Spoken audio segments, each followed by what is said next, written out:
Bütün eczanelerimiz hastalarımızın daha sağlıklı bir ilaç hizmeti alması için ellerinden gelen gayreti ortaya koyuyorlar. Tabii maalesef ülkemizde kur farkından dolayı yine bazı ilaç yoklarımız var, hala yok değil. Eczanelerimiz bu durumun daha sağlıklı ve sürdürülebilir olması için hastalara yeterli hizmeti vermeye gayret ediyorlar. Fakat kur farkı düzenlenmediği için özellikle bazı diyabet ilaçlarında, insülin ilaçlarında ve doğumla ilgili, tüp bebek tedavisiyle ilgili bazı ilaçlarda ciddi sıkıntılar yaşanmakta. Özellikle son aylarda tüp bebek tedavisiyle ilgili hastalar ciddi sıkıntı yaşamakta. Çünkü tedavileri başlıyor ve bunun belli bir rutini var, belli bir takvimi var. O takvimi gerçekleştirebilmek için hastalar ilacı bulamayınca maalesef pahalı tedaviler olan bu tedaviler aksıyor ve psikolojik olarak özellikle kadın hastalar, baba olmaya çalışan, anne olmaya çalışan hastalarımız ciddi sıkıntılar yaşamakta. Geçen aylarda hatırladığım kadarıyla 16 tane ilaç ödeme kapsamına alındı. Fakat bu yeterli değil. Yani son zamanlarda Avrupa'da bildiğim kadarıyla yaklaşık 114 tane ilaç ödeme kapsamına alınmıştı. Türkiye'de bu oranlandığı zaman yaklaşık %13-14'lük bir orana tekabül ediyor ki bu yeterli değil.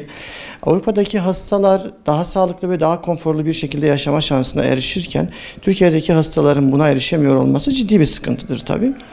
Ümit ediyoruz ki hastalarımız da Batı ülkelerdeki bu hastaların rahatlığına ve konforuna erişirler diye ümit ediyoruz. Biz hem eczacı odaları hem de Türk Eczacıları Birliği olarak bu olayları, bu sorunu sürekli gündemde tutuyoruz. Çünkü hastalarımızın daha sağlıklı ve daha sürdürülebilir bir tedaviye ulaşmasını arzuluyoruz. Devletimiz tabii elinden geleni yaptığını ifade ediyor.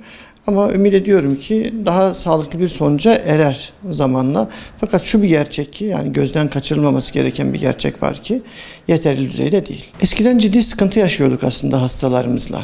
Yani niye ilacı bulundurmuyorsun diye. Fakat hastalar şu anda artık şunun farkında ki ilaç yokta.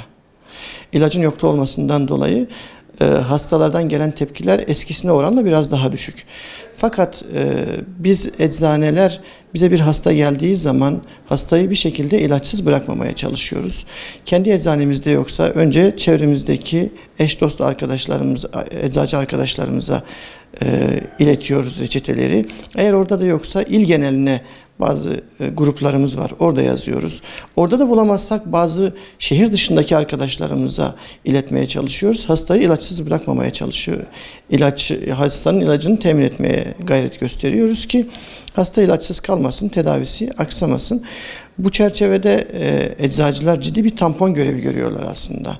Yani yetkililerin de bence bunun farkına varması lazım ve daha hızlı bir şekilde sorunun çözümü için çalışmalar ortaya koyması lazım. Biz tüm eczacılar hastalarımızın sağlığı için gayret ortaya koyuyoruz ve ciddi bir emek sarf ediyoruz. Bunun hem vatandaşlarımız tarafından hem yetkili kurumlar tarafından görülmesini arzu ediyoruz.